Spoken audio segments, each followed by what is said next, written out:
Pak Cepi, terima kasih sekali untuk kesekian kalinya Anda tuh berkenan menjadi narasumber acara sederhana ini.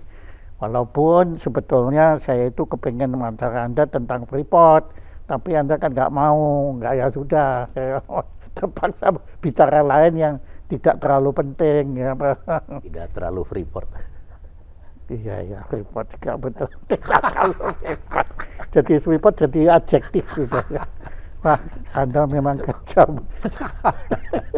Antara kejam dan keterlaluan ya. Oke, Pak. Terima kasih, Pak. Ya, dan kita sekarang ini terima kasih ini untuk reportnya atau untuk acara hari ini. Apa aja. Oh ya, saya terima kasih sekali loh. Ini saya dapat hadiah selendang indah sekali yang dibuat oleh desainer yang membuat batik Anda yang indah sekali ini. Mungkin Anda bisa cerita, mungkin bukannya mungkin ya, tolong Anda cerita ini ya. Bagaimana Anda kok bisa dapat ini satu bentuk batik yang ya. Keren ini. Jadi satu kali saya berpikir karena banyak wawancara atau diundang ngajar apa segala macam, saya kepengen tampil itu dengan sopan, dengan formal, dengan resmi, karena saya menghargai orang-orang. Karena dress code itu sebetulnya refleksi menghargai orang lain sebetulnya. Jadi saya pakai jas dasi. Pada satu ketika saya tanya sama teman saya ke depan nih akan banyak wawancara, tapi saya kepengen pakaian formal tapi bukan formal, bukan budaya barat. Saya pengen budaya asli gitu. Ya batik, dia bilang. Saya pikir-pikir, oh benar. Walaupun bisa juga Anda buka baju Anda kan. Ya, gitu. Itu primordial. Oke ya. Akhirnya saya setuju ke batik. Batik mau batik apa, kan 1001 macam batik kan. Gitu.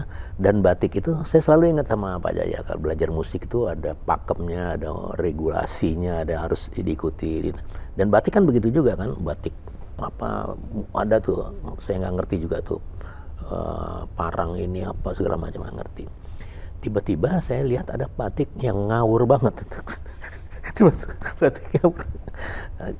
Saya sering main band gitu, datang teman saya bawa, waduh, kok bagus sekali ya. Nah, karena saya bilang bagus sekali, langsung saya dikasih contohnya. Waduh, keren. Oke, saya nanti tiap main band saya pakai batik Anda, Maskas. Namanya Sukasno karena dia dipanggil sering Maskas, dan dia mendesain batik dengan teman-temannya, di trademarknya jadi Maskas batik. Nah, kalau Pak Jaya tanya, kenapa batik ini adalah didesain sama Maskas khusus untuk wawancara dengan Jaya Suprana. Jadi saya ceritain Pak Jaya itu bagaimana.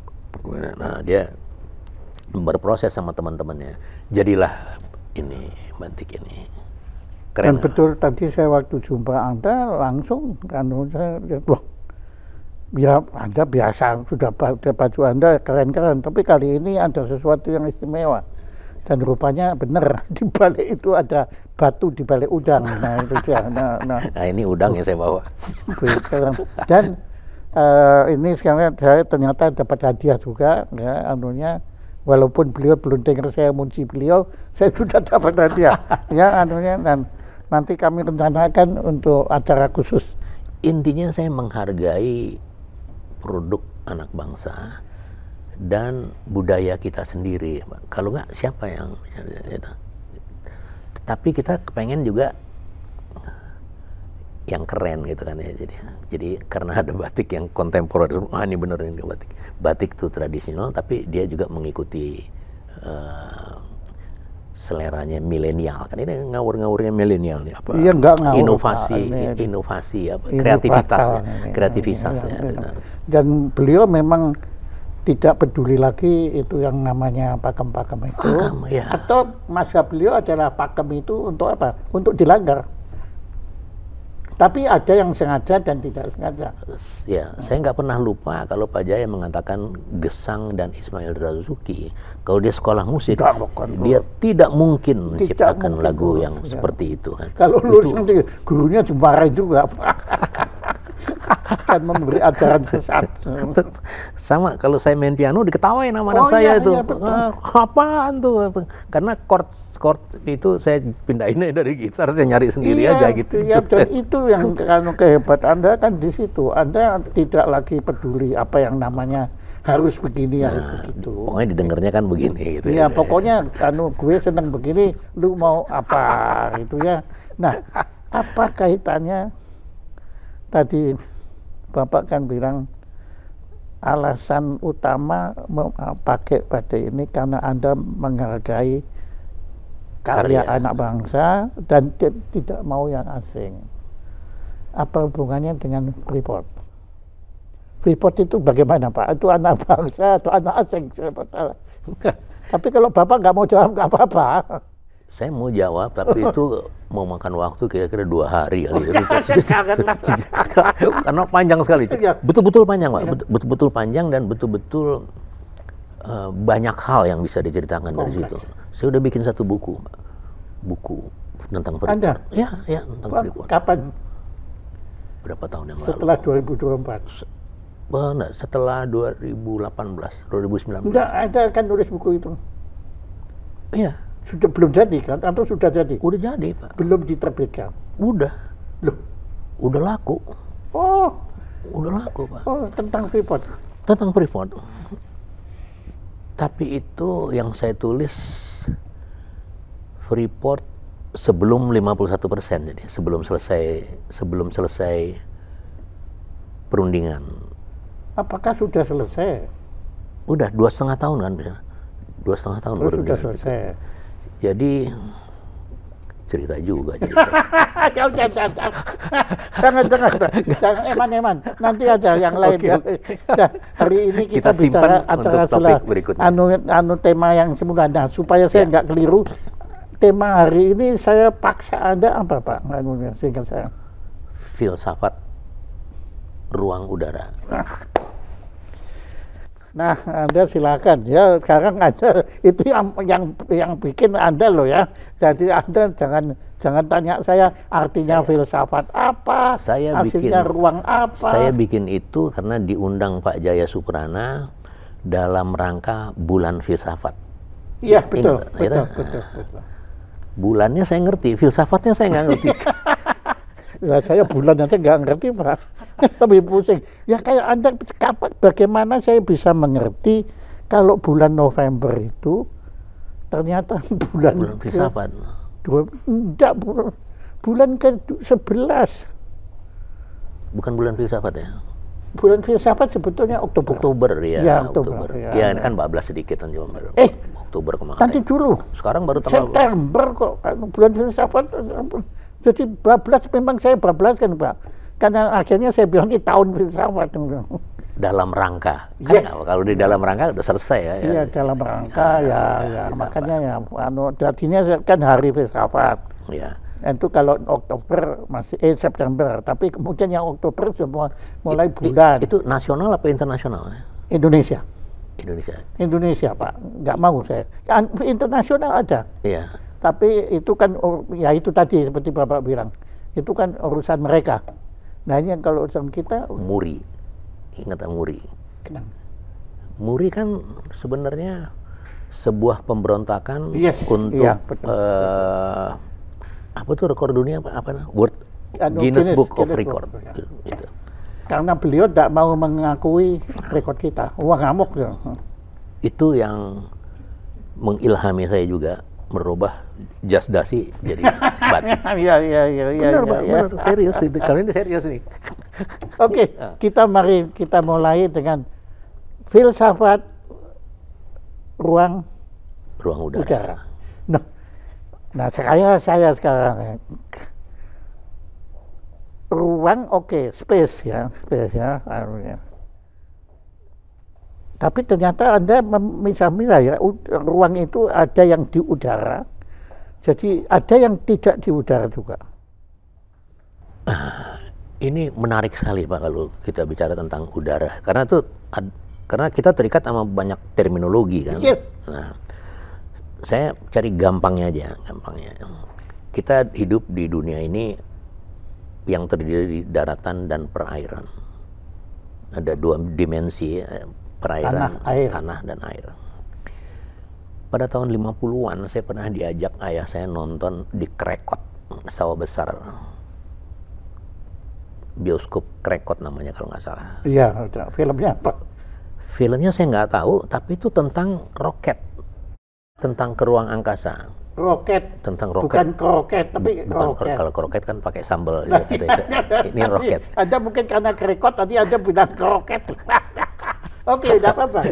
Saya pikir wah enak ini. Oke, roket, tentang roket. Oke. Kelirumologi itu nanti. Nah, udah lupa juga saya roket bagaimana, tapi tentang ruang angkasa. Masalahnya setelah pulang di jalan tuh saya tanya sama ayah saya tentang langit. Langit tuh nggak ada batasnya ya. Terus gimana? Terus gimana ya nggak ada batasnya? Itu terus saya nggak bisa tidur mikirin langit nggak ada batasnya. Bayangin bagaimana? Kita di mana dong? Itu kan nggak terjawab ya. Nah, berikutnya tahun 50-an, saya sering diajak ayah saya tuh. Kadang-kadang saya pernah diajak naik sepeda, kadang-kadang naik skuter. Ayah saya pernah punya skuter itu. Rumah kita di Kalau skuter pasti Vespa kan? Vespa di Jalan Segara. Bukan Lambretta. Bukan di Jalan Segara 4 itu ke Kemayoran tuh dekat, waktu itu dekat dan sepi jalanan. Ke Kemayoran. Saya diajak lihat pesawat. Pesawat itu pesawat Dakota, Garuda Indonesia. Saya lihat pesawat gede banget ya. Dan ada jendela kecil di kokpit itu ada orang yang pengemudinya. Aduh, saya kepengen bener itu.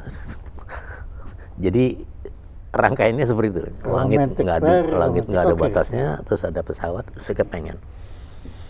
Yang Maha Kuasa tuh luar biasa sebenarnya, Pak. Jadi saya lihat itu, kemudian saya kepengen jadi pilot. Ya. Saya bikin bukunya tuh, saya pengen jadi pilot. Pengen sekali udah. Dan saya kepengen jadi pilot tuh sinkron dengan setelah saya SMP dan SMA. Ayah saya udah bilang, you sekolah sampai SMA aja. Adik-adik kamu banyak. Saya pensiun, nanti nggak ada yang ngongkosin. Kamu selesai SMA aja, cari sekolah sendiri. Dan ayah saya itu sangat demokratis ya. Jadi dia nggak ada suruh mau jadi ini, mau jadi apa aja silakan. Ingat, tapi kamu orang Indonesia, jadi kamu harus menempuh hidup itu untuk Indonesia. Itu aja pesannya. Dan ayah saya salah satu perintis kemerdekaan yang diakui oleh pemerintah sebagai perintis kemerdekaan Republik Indonesia. Jadi itu tertanam sekali ya. Oke. Jadi saya lulus SMP suruh nyari SMA sendiri, Pak. Daftar kan pasti nggak dapat anak SMP, gimana cari daftar. Tapi diam-diam dibantu, akhirnya saya bisa masuk SMA. SMA nggak dibantu, Pak, cari sendiri nggak dapat kan, nganggur. Satu tahun nganggur setelah lulus SMA. Kamu mau jadi apa sih? Saya mau jadi pilot. Ya kalau nggak pilot apa gitu. Saya kepengen jadi penyiar televisi waktu itu TVRI waktu itu TVRI. Wah mana bisa? Yaudah kamu latihan penyiar radio aja dulu. Jadi dititipin temannya di RRI. Ada temannya di RRI. Saya jadi pesuruh lah, jadi OB lah, jadi ikut-ikut lihat-lihat bagaimana orang siaran gitu. Itu saya ikut di RRI tahun 65 itu saya masih ingat. Penyiar radio, oke dah saya pikir, karena saya mungkin bisa juga jadi penyiar radio Australia, penyiar radio Suara Indonesia di Amerika. Saya cari-cari informasi di RRI itu, bisa. Ikut, saya ada teman satu yang magang, dia mau ke Australia waktu itu. Dan dia berhasil ke Australia. Pada satu ketika saya ketemu lagi. Saya senang dengar radio Australia dulu. Kita kan nggak ada TV dulu, baru ada TV 1 atau. Jadi kepengen sekali jadi. Sambil saya tetap berusaha, jadi ada Akademi Penerbangan Indonesia itu saya daftar dan saya lulus, tetapi belum dibuka, tunggu 2 atau 3 bulan kalau nggak salah tunggu, karena belum ada uang waktu itu pemerintah buka itu. Tapi udah ada pendaftaran, udah ada. Saya nggak ngerti, tapi pokoknya disuruh tunggu aja 3 bulan. Sambil nunggu itu teman saya ngajak masuk Akabri yuk, Akabri. Wah, ngapain? Gue nggak mau jadi tentara. Gue pengen jadi pilot. Ini pilot juga nih. Pilot pesawatnya lebih keren, dia bilang. Teman saya itu teman dekat. Dia daftar ITB, saya temenin daftar ITB. Tapi saya temenin aja dia daftar ITB. Dia daftar apa lagi, satu lagi saya lupa daftar apa. Nah, karena dia udah daftar Akabri, ya udah gue temenin lo aja nih. Saya temenin dia daftar Akabri Udara di Tanah Abang dulu, Tanah Abang Bukit. Angkatan Udara di situ. Karena pendaftaran tuh nggak bayar, saya ikut-ikut aja Pak. Jadi ambil formulir, ikut aja tuh. Lulus ini, lulus ikut. Wah, saya kagum juga. Wah, lulus terus tes kesehatan, lulus. Teman saya tuh nggak lulus, saya lulus. Saya diterima. Dia yang ngojek-ngojekin, tenang aja, jadi pilot lu di sini, angkatan udara keren, dia bilang. Saya nggak ngerti, nggak ada bayangan angkatan udara. Dia itu keponakannya Pak Rusmin Nuryadin. Jadi dia dari kecil memang sering diajak ke Cililitan, ke Halim itu, di kokpit pesawat, ke Kemayoran, di kokpit. Jadi dia memang kepengen jadi pilot angkatan udara. Nah, dia nggak jadi. Singkat kata udah saya lulus. Belajar di akademi, belajar di sekolah penerbang, lulus ditempatin saya terbang Dakota, Pak. Yang tahun 50-an saya lihat di Kemayoran, saya terbangin itu. Itu perasaan Anda waktu duduk di Iya, benda. betul. Nah, saya itu, waduh, ini benar-benar yang saya impikan dulu gitu. Jadi pilot Dakota yang saya lihat. Anda lapor ke ayah. Oh ya, saya selalu cerita sama. Terus ayah dia nggak begitu antusias. Nggak begitu ikut campur sama anak-anaknya. Dia cuman cukup yuk belajar yang benar, mau jadi apa harus yang jadi yang paling keren katanya. Tapi jangan lupa harus belajar, banyak membaca. Dia kasih buku saya itu di bawah bendera revolusi, suruh baca aja. Karena ayah saya wartawan Pak, jadi dia kerjanya bikin berita, disuruh baca aja. Ya itu alamiah aja ya, berjalan begitu aja. Tentu dia kagum, oh hebat sekali anak gua jadi pilot. Jadi ya, pastilah orang tua kan jalan sendiri, saya kan jalan sendiri itu, bukan dibantu-bantu sama segala macam. Nah, jadi pesawat terbang pertama yang sempat saya ikut terbang, saya belum pernah terbang sama sekali. Itu pada waktu saya masih taruna tingkat 2, latihan terjun. Latihan terjun tuh Dakota Pak pesawatnya. Jadi saya pernah terbang, tapi nggak pernah mendarat karena sudah terbang terjun, pesawatnya mendarat, saya nggak ikut mendarat. Itu terbang pertama. Setelah Tapi kan itu, sebelumnya latihan di tempat tinggi gitu nggak? nggak latihan, jadi langsung.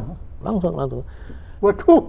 Ada simulasinya, ada menara begitu, ya. ada tempat exercise, ground training namanya, mempersiapkan itu harus itu. Tapi ada alami juga itu. Ya, itu kita ikutin. Tapi setelah itu dengan bangganya saya udah pernah naik pesawat terbang, tapi nggak pernah mendarat.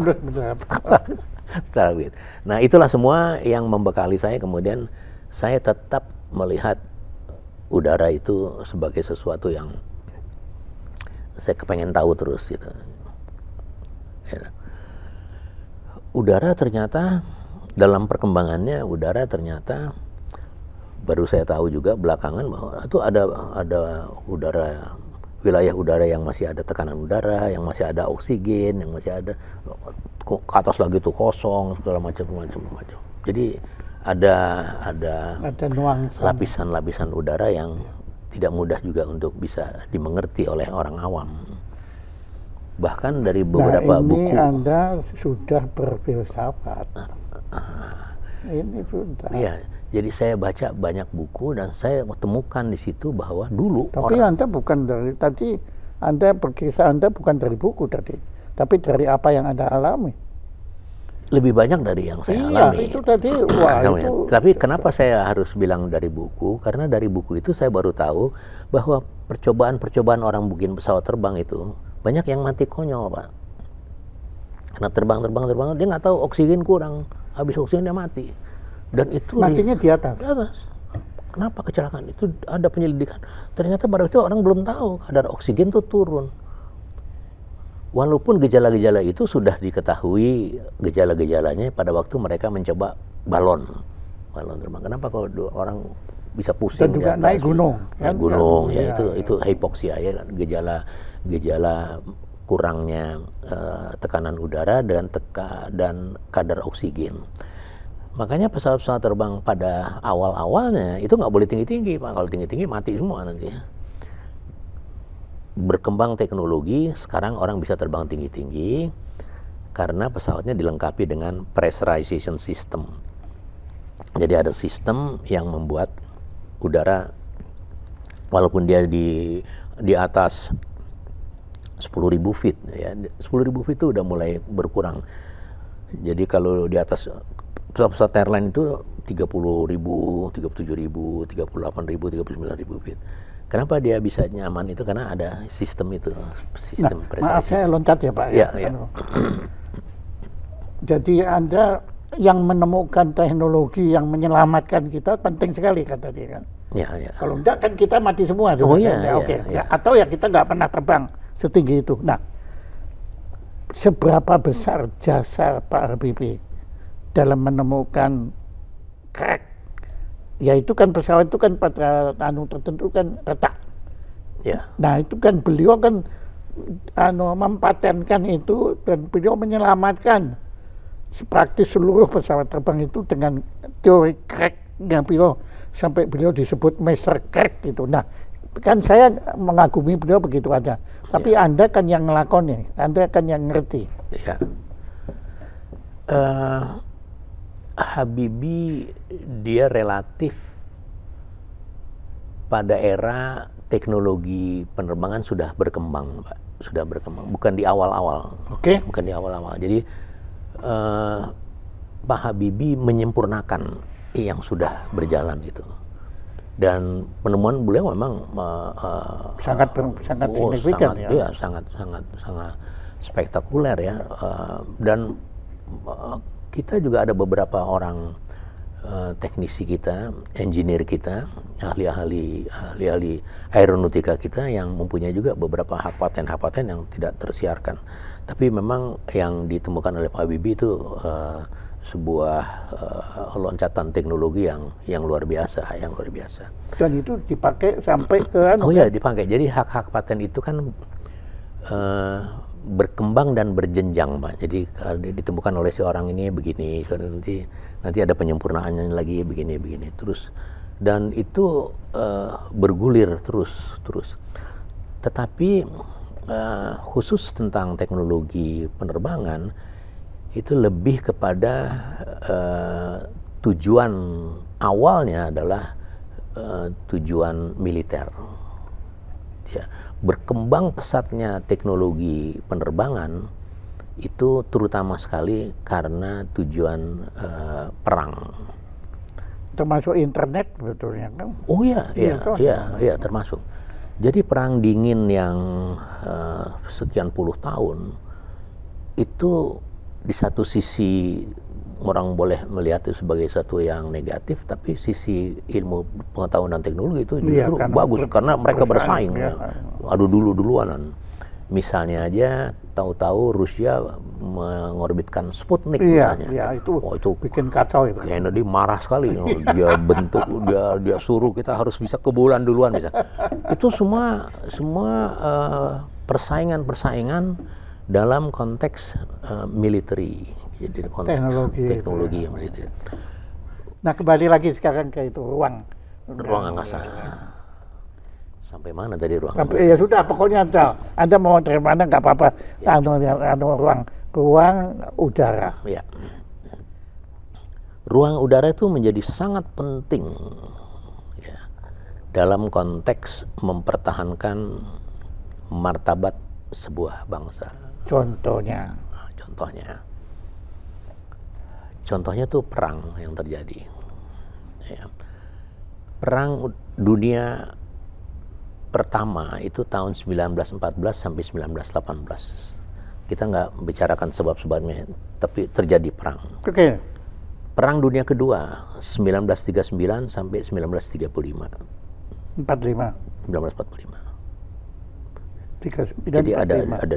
ada dua Iya. perang dunia nih, perang dunia pertama, perang dunia kedua. Pada perjalanan perang dunia ini, negara-negara itu kemudian berbicara, berkomunikasi satu sama lain. Bagaimana untuk supaya nggak perang, supaya damai. Tapi sebaliknya juga supaya masing-masing negara tuh berdaulat, supaya masing-masing negara tuh tidak bisa diganggu, tidak boleh diganggu sembarangan oleh negara lain. Oh, menarik sekali. Nah, Oke. jadi ya. ada perang dunia pertama 1914 sampai 1918, ada perang dunia kedua 1939 sampai 1945, ada konvensi Paris tahun 1919, Oke. dan ada konvensi Chicago 1944. Oke. Dua konvensi, International Convention ini, itu mempunyai background military consideration. Karena orang merasa tidak nyaman apabila di atas wilayah dia, di atas itu ada aktivitas orang lain. Sehingga tahun 1919 pun sudah dikatakan bahwa kedaulatan negara itu tidak boleh diganggu-gugat.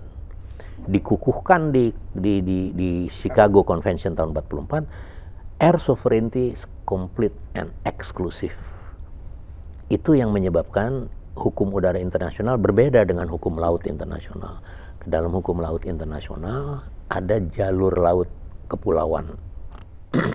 Itu panjang ya, nanti ada UNCLOS apa segala macam. Tapi intinya negara kepulauan itu harus memberikan jalur bebas, lintas bebas. Orang boleh lewat di wilayah kedaulatan perairan sebuah negara. Di udara nggak bisa. Di udara semua yang melintas dilarang kecuali dapat izin. Dan sejarahnya itu panjang, jauh lagi. Pada waktu tahun 1800-an, pada waktu Montgolfier mencoba balon, itu sudah ada peraturan polisi Perancis. Montgolfier itu tidak boleh menerbangkan balonnya tanpa izin. Jadi udah ada undang-undang nggak boleh sembarangan di udara. Kenapa? Karena berbahaya untuk penduduk. Pertama. Jadi ini Gatot Kaca belum ada Pak itu ya, belum ada yang ngelarang dia. Nah, itu menarik itu. Nanti bicara lagi tuh Mahabharata tuh. Gatot Kaca, Antareja segala macam. Nah, kembali ke situ Pak. Jadi udara itu menjadi membuat satu perubahan yang sangat luar biasa. Setelah 17 Desember 1903, Wright Brothers menerbangkan pesawat terbang yang pertama. Ya. Setelah itu, pesawat dipakai untuk perang. Dan itu yang merubah sama sekali tatanan perang. Dulu sebelum udara, orang kalau perang tuh kan, yang perang tuh garis depan, kan kita mengenal garis depan sama garis belakang. Orang datang ke sebuah negara, dia perang ya di baris di situ aja. Yang belakang kan masih bisa pesta-pesta, karena nggak bisa ke sana. Bukan nggak bisa. Musuh tuh datang dari luar, ditahan di perbatasan, sehingga di sini masih aman gitu kan, masih aman. Setelah udara dipakai, nggak ada lagi tempat yang aman, Pak. Gitu. Udara itu dipakai pertama kali untuk ngintai dulu, setelah ada pesawat, untuk ngintai juga. Tapi enak juga nih untuk nyerang, akhirnya untuk menyerang. Itu sebabnya, Pak. Pertempurannya, saya tidak bicara perangnya. Pertempuran di mana pertama kali digunakan pesawat? Pesawat terbang tuh dia ada tahapannya Pak, digunakannya ya. Pertama kali udara digunakan itu justru sebelum pesawat terbang, Pak. Jadi pakai balon orang mengintai, pakai balon orang ngelempar bom itu betul. Di Venesia atau di mana saya lupa. Tapi sejarahnya seperti itu. Sehingga begitu orang menemukan pesawat, orang udah memikirkan juga untuk mengintai dan untuk menyerang. Sudah memang arahnya ke situ. Ya.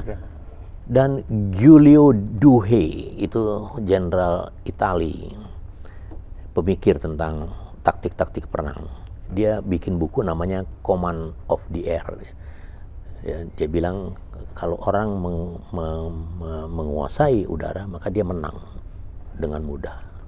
Dengan mudah dia menang. Itu yang menyebabkan Konvensi Paris 1919, Konvensi Chicago 1919. Karena rawan, Pak. Karena perang menjadi berubah sifatnya menjadi total war, sehingga semua negara harus mendesain pertahanannya dengan total defense. Kenapa? Tidak ada lagi tempat bersembunyi, Pak. Ya, mengumpet di mana? Di embat, jebret, nggak bisa lagi. Jadi itu. Ya, sekarang saya boleh tanya loncat ya, Pak ya. Ya, ya. Itu kan kita bicara udara, memang hari ini kita bicara udara. Ya, ya. Tapi bagaimana Perang Dunia II itu kan ada lagi satu alat yang bergeraknya bukan di udara, tapi bukan di air, bukan di darat, tapi di dalam laut, kapal selam. Nah, menurut Bapak, apakah dalam total war ini kapal selam ini ikut juga di dalam? Ikut, Pak. Total war itu berangkat dari domain udara udah bisa digunakan untuk berperang juga. Tapi sekarang, Pak, ada yang namanya cyber world. Lebih gila lagi. Cyber world becoming the fifth domain after land, water, air, and space. Dia domain kelima. Lebih gila lagi, Pak, domain kelima ini, dia bisa berada di mana-mana. Dia bisa di darat, berada di udara, bisa di bawah laut. Kapal selam tuh bisa nembak, Pak, dari bawah permukaan laut. Bayangin. Iya, kan. Ya, nah, udara. Tapi juga pesawat terbang bisa menembak kapal selam juga, kan? Bisa. Semuanya sekarang bisa. Bisa sekarang, bahkan orang jenderalnya nggak perlu perang, serdadunya nggak perlu perang, tinggal pencet tombol. Kita kan pernah minggu yang lalu. Itu masuk angkatan laut, angkatan udara. Iya. Masuk ya. Bisa angkatan udara, angkatan laut juga bisa punya drone, bisa punya apa aja, bisa aja. Minggu yang lalu kan WhatsApp mati 2 jam, iya. Kan mabok kita. Ya. 2015 pada waktu Royal Air Force, Angkatan Udara Inggris latihan perang, Air War Exercise, itu KSAU Inggris bilang dalam pesan pembukaan perang-perangan latihan perang ini, dia mengingatkan, saudara-saudara sekalian, ingat ya, betapa pentingnya informasi. Ya. Apa itu?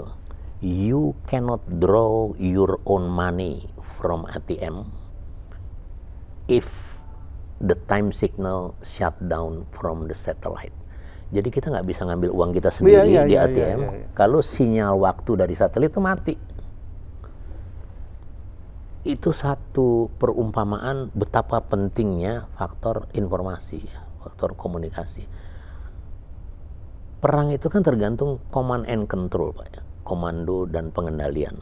Command and control sekarang itu the satellite base, Pak. Jadi sebetulnya satellite ini adalah bagian dari udara, pemanfaatan udara, wilayah udara. Makanya Anda bilang ruang udara. Wah, keren kan? Ada ruang udara, ada ruang angkasa. Kita sudah digiring, ya, mau nggak bisa memang harus itu ya. Ya. Air and space. Kan dibilang kalau orang terminologi internasional, air and space itu artinya air, udara, dan outer space. Air and space is the future of human life. Sebetulnya sekarang kan sudah. Future tuh bisa kita terjemahkan mulai sekarang, bisa kita terjemahkan mulai kemarin. Ini, walaupun Anda datang ke sini, Anda kan bisa zoom. Betul. intinya adalah bahwa sekarang ini orang kalau bereksplorasi di daratan kan selesai kan, udah tahu sampai mana daratan. Di perairan juga selesai kan. Tapi begitu di udara nggak bisa selesai, Pak. Nggak ada yang tahu. Infinitas. Batasnya sampai mana? Itu yang Anda pertanyakan waktu Anda usia berapa tahun itu? Anda lihat ke atas. Nah, tahun 50-an Iya, masih, iya. Nggak ada batasnya gimana? Nggak bisa tidur, saya mikirin kenapa nggak bisa. Ya tidur aja Pak, cuma nggak ada yang tahu. Kemana nggak tahu. Itu sebabnya Rusia sama Amerika yang perang dingin puluhan tahun kerjasama, dia bikin International Space Station. Kenapa? Future of human life. Orang kalau udah penuh. Jadi si Elon Musk itu visioner juga ya Pak? Sangat visioner. Ya, dia udah melihat bahwa 2019 saya pernah diajak Profesor Supancana ke Leiden, itu International Conference untuk block building di ruang angkasa, di outer space. Jadi ahli-ahli hukum ruang angkasa, ahli hukum, ada ahli hukum udara, ada ahli hukum ruang angkasa. Itu udah memikirkan regulasi untuk orang-orang. Itu punyanya siapa? Betul. Ada mining, Pak, ada tambang di bulan, di Mars. Itu regulasinya udah mulai dibikin, Pak, bayangin. Di Leiden waktu itu saya bilang sama Prof. Supancana, Pak, ini kalau konferensi ini di Jakarta diketawain orang kira-kira. Iya dia bilang betul. Tapi secara internasional, kenapa di Leiden? Di Leiden itu karena tempat Institute of Air and Space. Iya, oke. Tapi itu? Kenapa kalau itu Institute of Air and Space kok bukan di Florida? Kok di gantian, Pak, gantian. Itu rutin, itu terschedule. Sekali Leiden, sekali di mana, sekali di mana.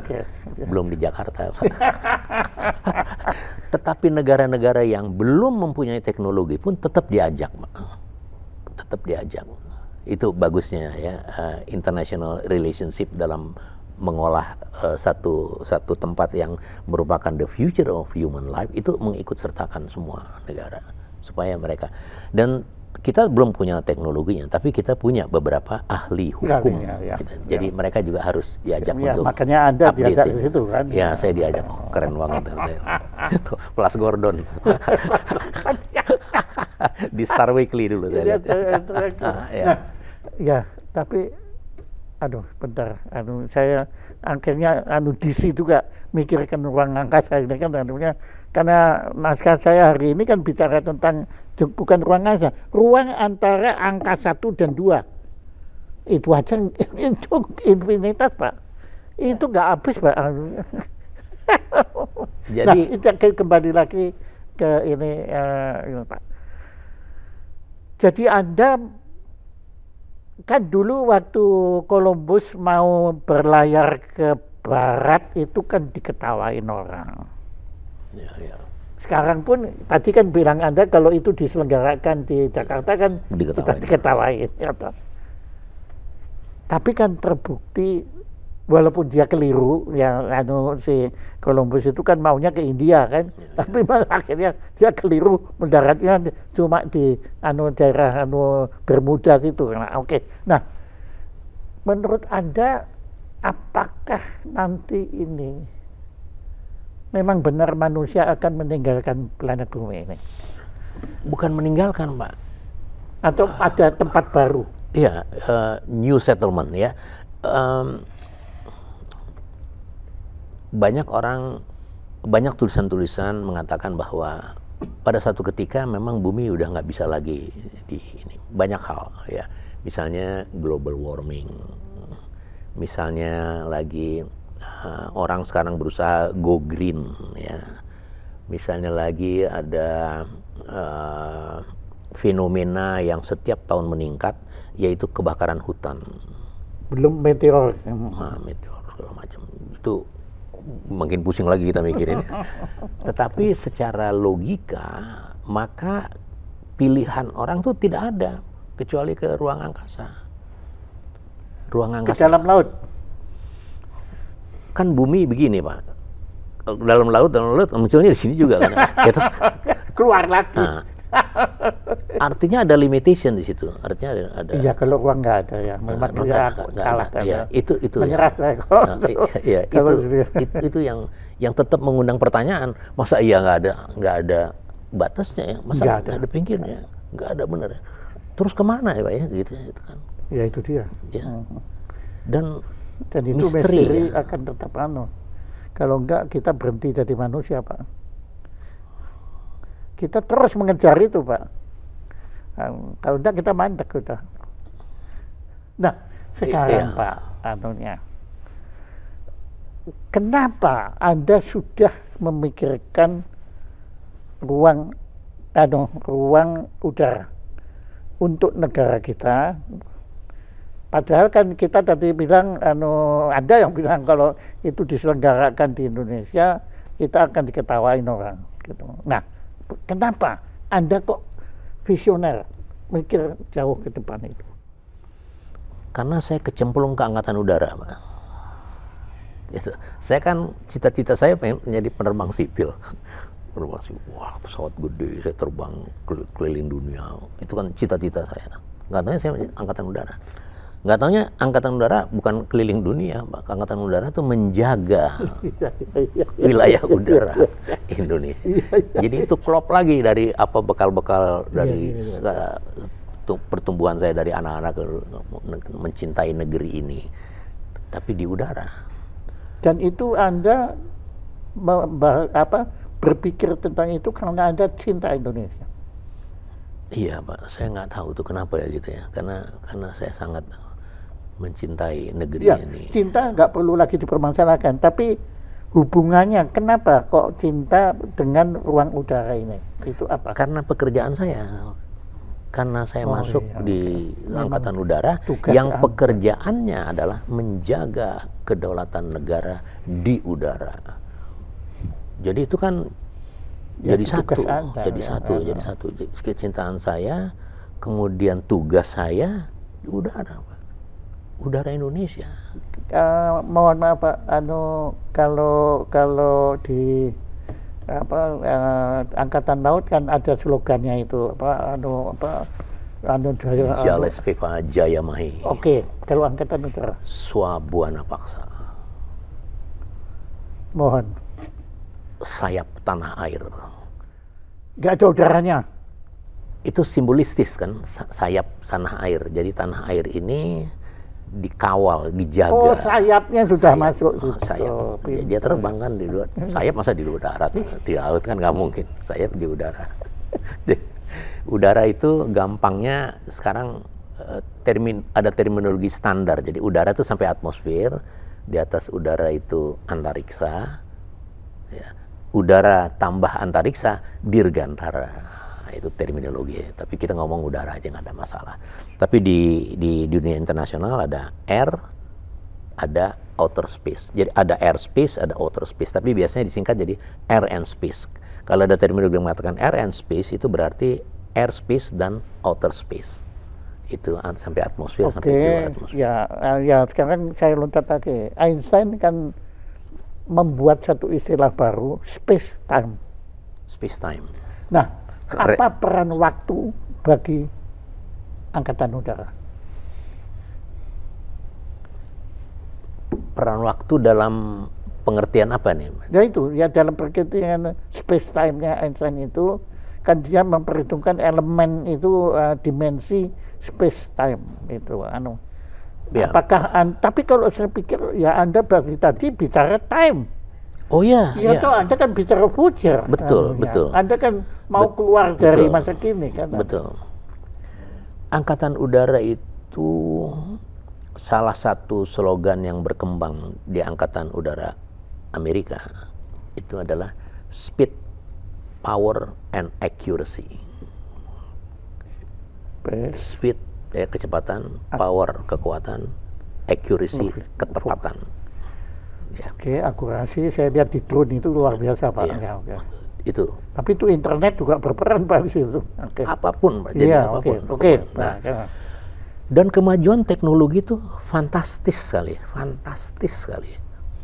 Bahkan sekarang sudah terlihat gejala orang tidak memproduksi lagi pesawat tempur lagi, nggak ada. Dulu kan kita sering dengar nanti akan ada F-22 Raptor, akan ada F-35, ada ya. Sekarang nggak ada lagi, nggak ada lagi. Beberapa 20-30 tahun terakhir ini, jadi film Top Gun itu sudah Pak ya, udah usang mungkin. Iya, karena di majalah Newsweek tahun 2005 masih 2000-an awal itu udah ditulis bahwa, saya nggak begitu ingat, tapi ditulis eranya Tom Cruise sebagai fighter pilot tuh sudah hilang. Makanya jadi, kan yang seri 2 dipaksakan iya, kan. maksudnya Tom Cruise kan keren, atletis, karena memang requirement orang untuk bisa terbang pesawat tempur kan harus atletis, harus seperti keren. Pak Rano lah, seperti Pak Cepi itulah kan. Iya, seperti saya lah gitu. Tapi sekarang Pak, yang perang itu mungkin orangnya kayak Pak Jaya Suprana. Pak. Lihat tuh. Pak Jaya Suprana bilang kayak saya boleh dong bilang kayak Pak Jaya.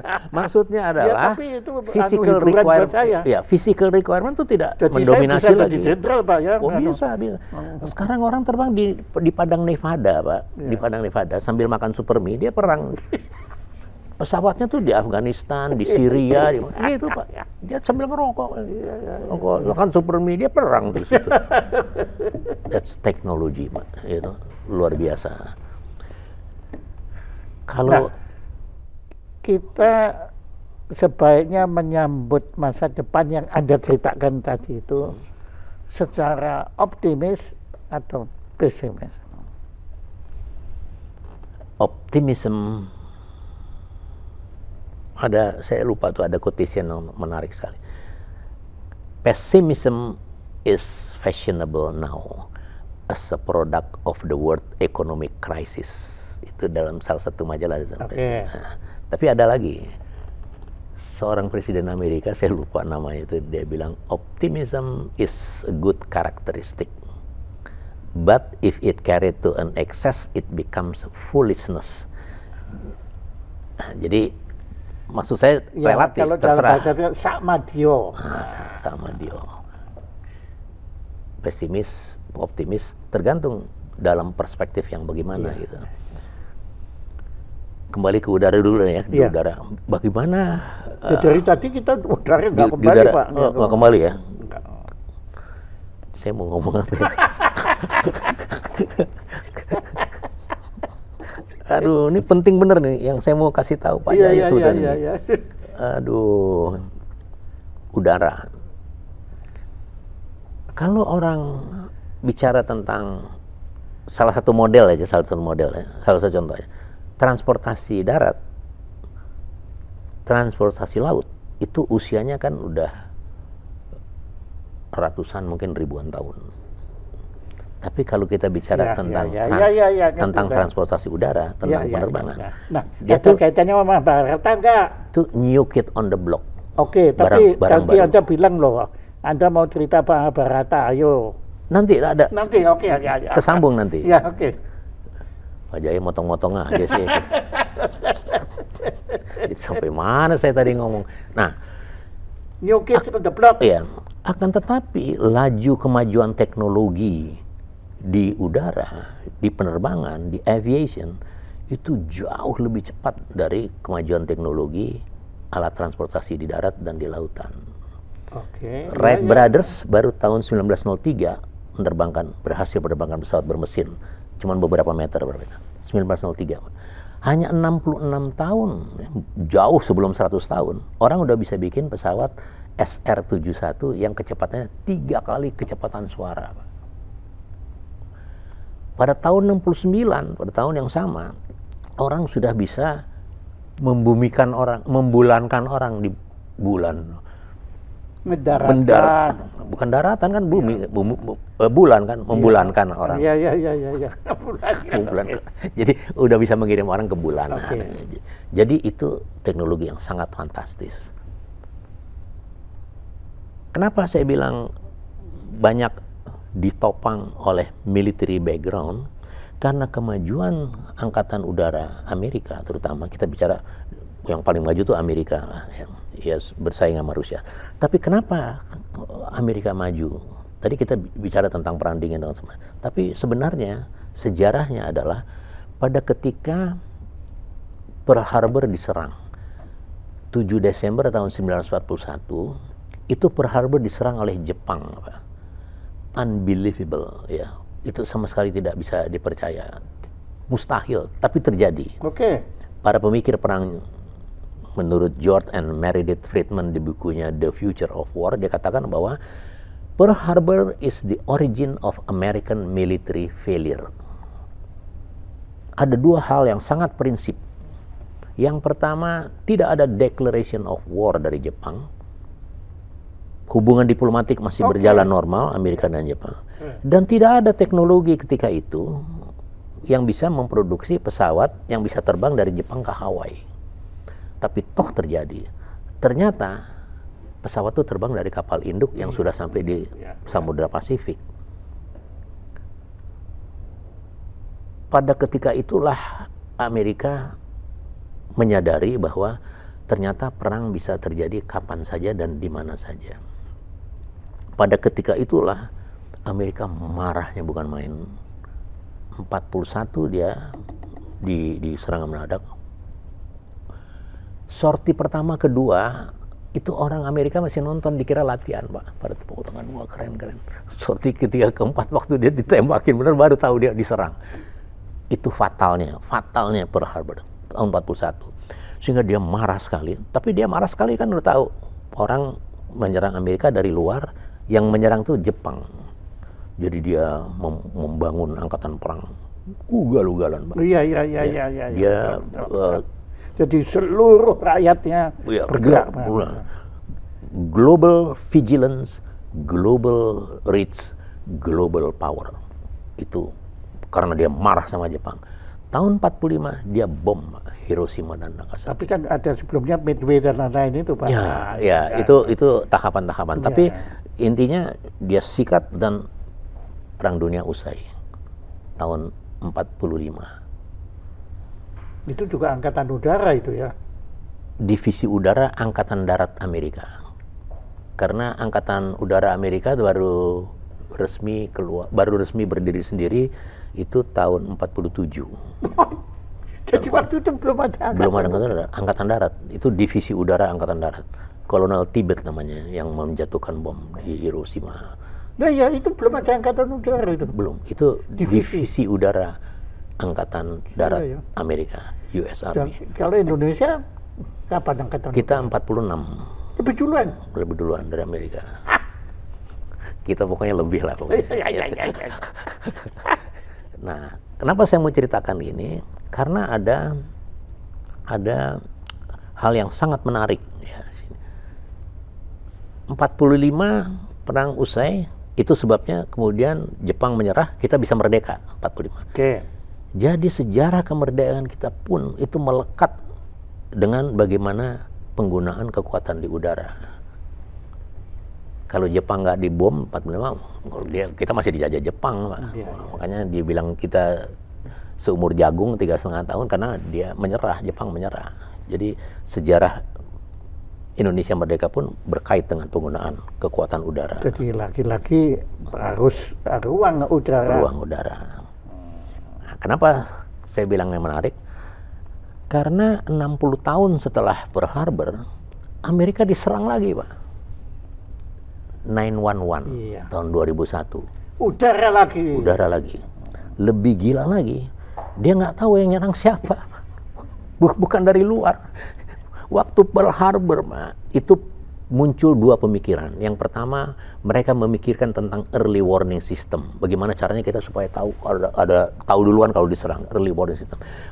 Pemikiran tentang ADIZ, Air Defense Identification Zone. Kita harus bikin zona identifikasi di luar wilayah teritori kita. Itu konsepnya Amerika, ADIZ dan apa tadi, Pak? Early warning system. Dia udah punya ADIZ, dia udah punya early warning system. Diserang dari dalam sendiri, Pak. Dari dalam sendiri, Pak. pilot kamikaze yang membajak pesawat menabrakkan ke Twin Tower itu flying schoolnya di Amerika. Didikan Amerika. Gila, ya. Pearl Harbor, Pak, 41 diserang, 45 selesai. 9/11 2001 baru tahun lalu mereka kembali dari Afghanistan, nggak ketangkep. Nggak selesai. Kenapa? Dia nggak tahu musuhnya siapa. Ya, Al-Qaeda, Osama bin Laden, 10 tahun Pak Osama bin Laden baru bisa di ini. Dan itu pun bukan itu kan. Makanya gila ya. Jadi dia berhadapan dengan non-state enemy. Teroris kan nggak punya negara, dia ada di Afghanistan, ada di Syria, diserang aja ke Syria, diserang Afghanistan, diserang, semua diserang, nggak dapat. Bingungan. Pemikir tentang perang di Monterey. Monterey itu ada pusat think tank National Defense Amerika. Profesor-profesornya bilang begini. Yang menyerang 9/11 itu, teroris yang kita katakan Al-Qaeda itu, jumlahnya lebih sedikit dari jumlah pasukan pendarat marinir Amerika. Jumlahnya. Tapi nggak selesai puluhan tahun. Dan menghabiskan banyak uang Amerika tersedot ke sana. Yang mereka kemudian resesi, yang kemudian dia bersaing sama Cina, kalah sama Cina, dan itu berdampak yang luar biasa. Nah, itu menariknya sekali lagi. Jadi wilayah udara itu bermula dari Pearl Harbor, 9/11. Di tengah-tengah Pearl Harbor 9/11 itu ada Cold War, NATO versus Pakta Warsawa, dan itulah yang memompa bagaimana kemajuan teknologi military sebenarnya, sekali lagi dengan latar belakang military untuk menguasai udara itu berlomba sampai sekarang, Pak. Dan titik masih berlanjut dan titik beloknya itu cyber yang membuat tadinya kan jelas kan dari darat, laut, udara, ruang angkasa. Tahu-tahu cyber. Cyber ini kemana-mana dia ke darat, nggak bisa dinilai jejaknya. Itu sebabnya Pak Yaya, wilayah udara itu menjadi jauh lebih penting lagi. Karena dengan cyber world itu orang mempunyai kemampuan yang lebih besar lagi dari sekedar menggunakan pesawat terbang atau drone. Karena di sana ada ruang udara makin penting. Menjadi sangat penting. Bahkan ya vital ya. Ya, sangat vital. Pak Sepi, tadi Anda kan ngaku Anda nggak ngerti filsafat. Ya. Memang Anda nggak ngerti filsafat, Anda tidak bisa mendefinisikan filsafat. Tapi Anda sudah berfilsafat. Ya karena tadi dan sangat indah cara Anda mengisahkannya itu, karena berdasar semua bukan berdasarkan teori, tetapi berdasar apa yang Anda alami. Itu nggak bisa dibantah sudah Anda. Iya. Perjalanan saya sekolah itu kan tiap ada yang baru kan selalu ada definisi kan Pak ya? Iya. Aljabar adalah bla bla bla bla. Padahal, ilmu ukur adalah bla bla bla. Padahal itu definisinya keliru semua itu Pak. Iya, nggak apa-apa keliru, tapi kita menerima pelajaran seperti itu. Harus. Nah, jadi yang saya tanya tadi sama Pak Jaya itu definisi filsafat itu apa? Filsafat itu adalah apa itu yang? Karena memang di antara bumi langit nggak semua harus didefinisikan. Itu yang saya sangat menarik, saya sangat tertarik. Makanya kan Pak Jaya sering ngomong tentang Nietzsche. Kemarin datang Pak Trum ya, orang Jerman yang dia bikin buku tentang Nietzsche, tentang quotation-quotationnya Nietzsche. Itu menarik semua. Ya Cepi Hakim juga Pak. Menarik Pak. Ya setiap otak manusia itu Pak, itu luar biasa Pak. Ya, itu ya. Sebetulnya semesta itu ada di sini semua. Masing-masing itu. Ya, ada di situ. Itu semesta Pak. Itu. Everything start with your mind Pak ya. Start from your mind ya. Betul. Ya. Main aja kita belum tahu. Apa itu main? Kemarin kan kita juga sudah bikin mau berdebat soal hidup. Kan sudah nggak akan selesai kecuali ya pakai kekuasaan. Awas kok ya. Dogma. Tapi saya tahu main Pak. main-main. Main-main itu juga dahsyat loh Pak. Oh, iya. Antara main-main, dipermainkan, mempermainkan. Itu Oh, kilurumologi. itu mainomologi. Mainomologi. Ya, itu. Salah satu yang saya suka. Itu adik Anda itu. Wah, itu Badung juga itu ya. Itu yang suka bermain dengan logika itu, Pak. Ya, dia senang sekali diwawancara sama Pak. Dia dapat temannya, Pak. Itu buku yang tentang mimpi itu yang saya kasih Pak Jaya. Udah baca belum, Pak? Sudah. Saya kasih Guntur bilang sama saya. Itu buku adek lo buku apaan sih? Ya, Enggak, gue baca 6 kali, gue nggak ngerti apa maksudnya. Bagus. Kalau ngerti bahaya, Pak. Pak Tepi, Ya. saya tahu ini pembahasan ini betulnya bisa dilanjutkan sampai kapanpun tidak akan berakhir. Tidak berujung, tidak berpangkal. Ya, karena sementara kita berdiskusi, perkembangannya jalan juga. Oh iya, betul. Ini kan sekarang kan Bapak bilang teknologinya itu sekarang sampai sini. Nah, kita ngomong itu sudah di sini, Pak. Yang kita yakini bisa keliru. Bahkan sekarang pun mungkin udah keliru. Sudah jalan, Pak. Itu memang saya nggak ngerti ya. Apakah ini pertanda bahwa kita bakal habis? Ya toh, kenapa kok begitu cepat kayak mengejar sesuatu gitu loh, Pak. Dulu kan mulai dari roda untuk menjadi mobil kan berapa abad, berapa ribu tahun, milenial. Iya. Tetapi sekarang mobil kan ribut, mobilnya ada yang nggak bisa disetir, ada yang nggak perlu disetir. Mobilnya belum jadi, udah ada teknologi baru. Iya. Jadi memang ngeri, Pak, ngeri, kadang-kadang ngeri. Tapi Anda mengisahkannya itu secara dramatis, tapi romantis juga, ya, dan yang penting Anda bicara itu berdasar apa yang Anda alami. Itu nggak bisa dibantah, Pak. Iya, berbagi aja. Saya sangat mengagumi tentang speed, power, and accuracy, Pak. Iya. Itu makna semuanya. Power, speed, power, and accuracy. Iya. Kalau saya yang dengan kedangkalan saya yang saya kagumi itu akurasinya itu. Bagaimana sekarang kan kalau pakai drone itu, pakai internet drone itu kan jarak kan cuma berapa meter kan? 5 meter atau gimana?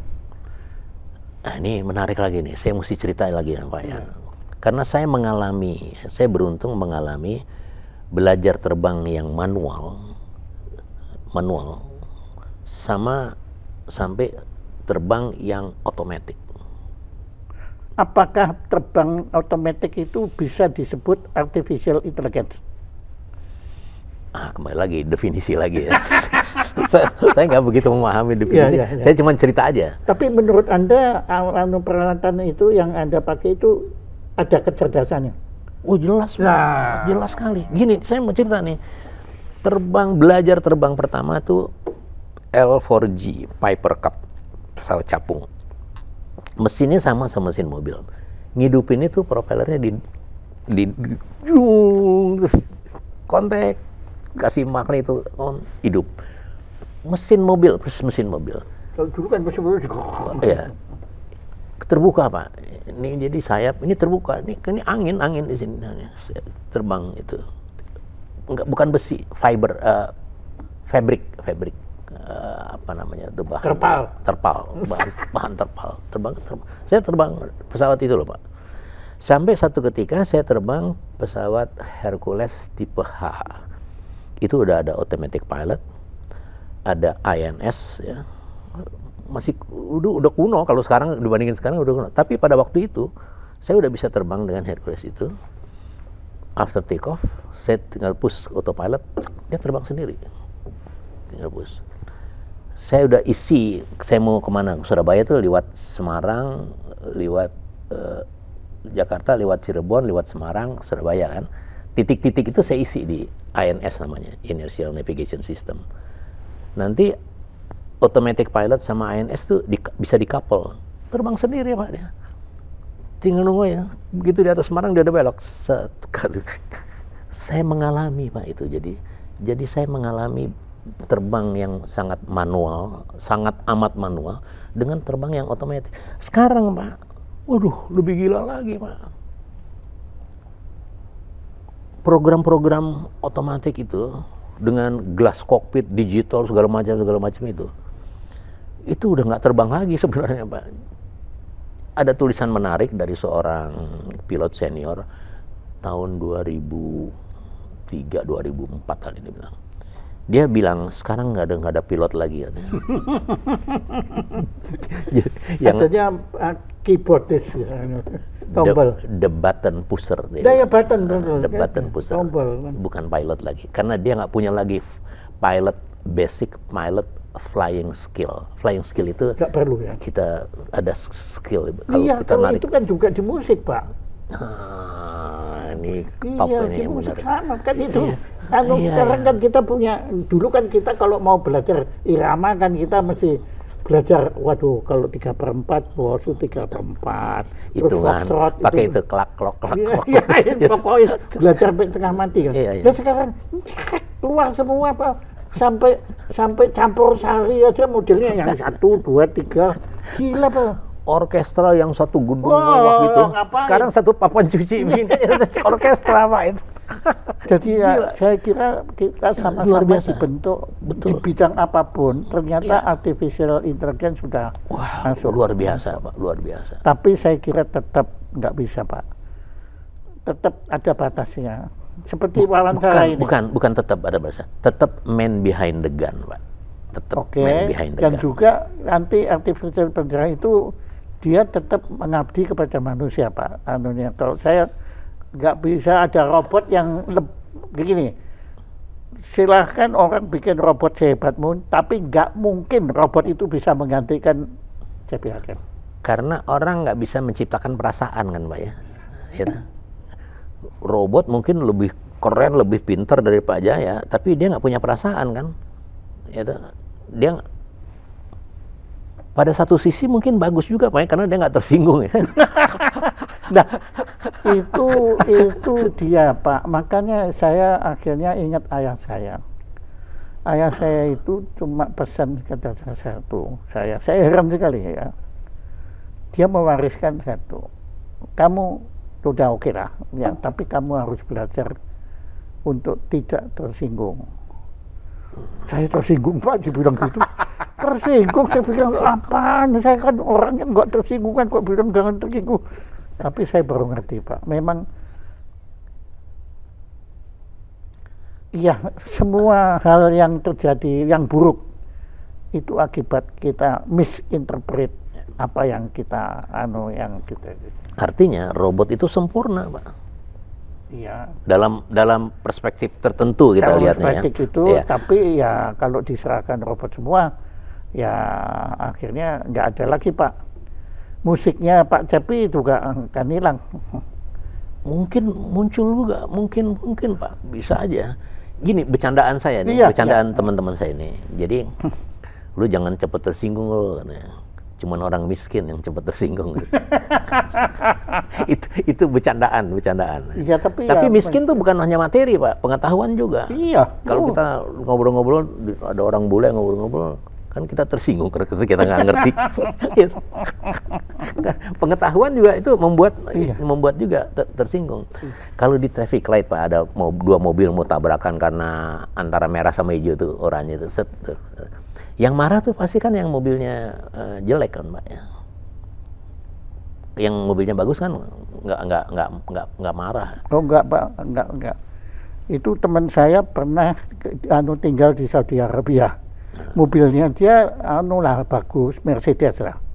Tapi shek mobilnya Rolls Royce semua Pak. Waktu itu di perempatan, ini kejadian betul, perempatan. Karena dia kan patuh kan, ya merah dia berhenti di padang pasir itu. Kemudian waktu hijau dia jalan. Dari yang sana, yang merah yang sana tetap jalan Pak. Ngamuk kan dia, tersinggung kan, maruk. Nah, dia naik ke pengadilan. Akhirnya dia kalah Pak. Karena apa?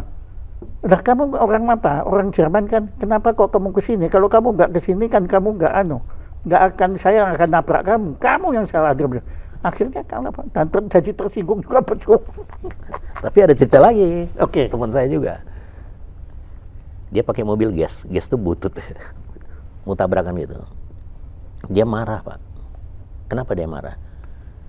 Mobil jelek itu, kalau direm tuh 3 kali baru berhenti Pak. Gitu. Kan mobil jelek kan, Iya, oke. mesti dipompa, baru berhenti. Untung berhenti. Untung berhenti. Dan mobil jelek itu kalau udah berhenti, itu mesinnya mati Pak. Mobil jelek itu kalau mesin mati susah dihidupin, mesin hidup susah dimatiin kan. Ingat kalau kita mau matiin mesin dulu kan, masukin persneling, diangkat kuplingnya baru mati. Itu mobil jelek kan. Marah dia. Kebetulan temennya di sebelahnya mobilnya keren Pak. Dia nggak mau, diketawa aja. Kenapa? Dia pakai AC kan, dingin. Dia denger CD kan, suaranya bagus-bagus.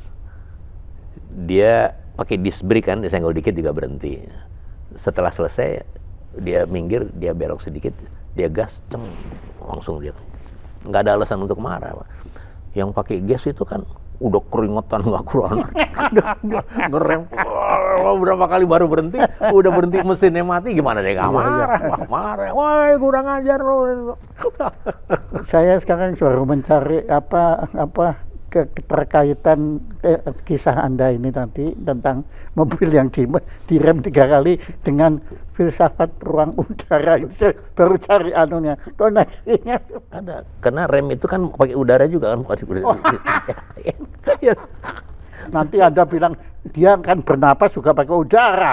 Makanya kalau saya sering mengembangkan masalah-masalah tentang air power yang kaitannya dengan kekuatan angkatan udara, ternyata saya main saxophone tuh air power juga kan, kekuatan udara juga kan main saxophone.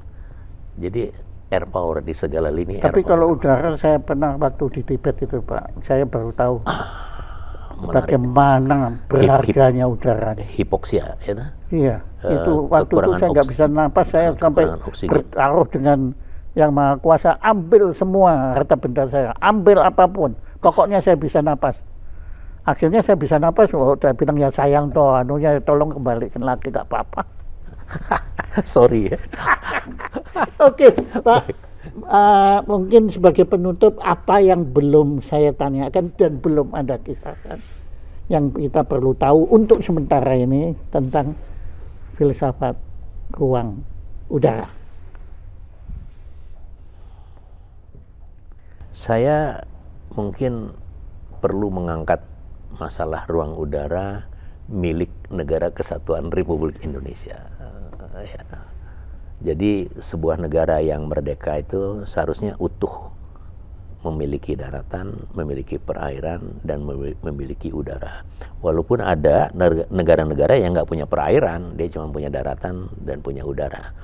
Tapi apa ada negara yang nggak punya udara? ada kan landlocked country namanya. Tapi udaranya tetap toh. Perairan yang nggak ada. Oh ya perairan, ya oke. Ya. Kalau nggak ada udara nggak ada. Swiss itu kan. Nah, banyak beberapa negara yang landlocked ya, dia nggak punya perairan.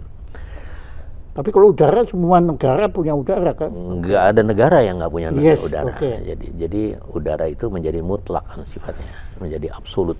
Jadi nggak ada negara yang tidak punya udara. Itu aja sudah memberikan pengertian betapa pentingnya udara, betapa pentingnya wilayah teritori. Ya. Zaman Romawi kuno udah ada pepatah yang mengatakan barang siapa memiliki sebidang tanah, maka dia mempunyai hak memiliki ruang udara di atasnya tanpa batas. Itu Romawi kuno. Jadi orang udah melihat betapa value dari udara itu. Jadi saya ingin mengajak kita semua bahwa kita harus menghargai udara negeri ini. Dan udara negeri ini sebenarnya merupakan sumber daya alam yang belum banyak orang menyadari bahwa sumber daya alam yang berbentuk udara dan ruang angkasa di antara ini adalah juga sumber daya alam yang tidak hanya menjaga martabat, tetapi dia juga mempunyai peran yang sangat besar untuk mensejahteraan negeri ini. Jadi itu yang saya ingin mengajak kita semua berpikir, mari kita menyadari bahwa kita sebagai warga bangsa untuk juga menjaga martabat kita, tidak hanya di daratan dan di perairan, yang seperti kita bilang tidak sejengkal pun kan itu tanah, tapi kan udara juga harusnya menjadi bagian dari tidak sejengkal pun udara kita itu dikuasai oleh orang lain. Bisa Pak, kolonialisme udara bisa? Bisa dalam pengertian apa nih Pak? Karena kalau kolonialisme darat kan pasti, Ya. kolonialisme air pun pasti, Ya. atau sekarang kolonialisme darat, udara. Ada dalam sejarah kita. Jadi pemerintah kolonial Inggris di Singapura tahun 40-an, dia sudah menguasai wilayah udara teritorial kolonial Hindia Belanda pada waktu itu. Jadi dia masuk ke wilayah Selat Malaka, perairan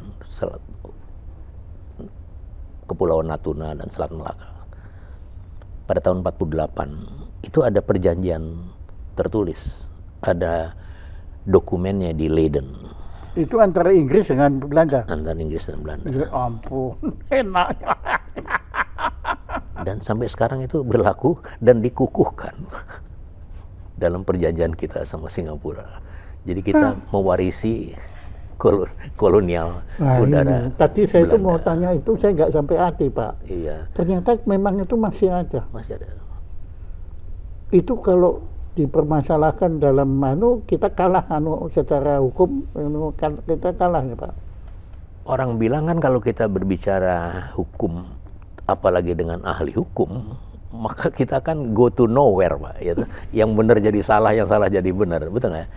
Tapi ada panduan yang internationally recognized, ada panduan yang menjadi rujukan secara internasional, yaitu tadi saya pernah ceritakan tentang Konvensi Paris 1919 yang dikukuhkan oleh Chicago Convention pada tahun 1944 yang menyatakan bahwa setiap negara memiliki kedaulatan yang penuh dan eksklusif. Itu saya kira rujukan standar. Oke. Jadi kita nggak punya Pak, alasan. gini, sebetulnya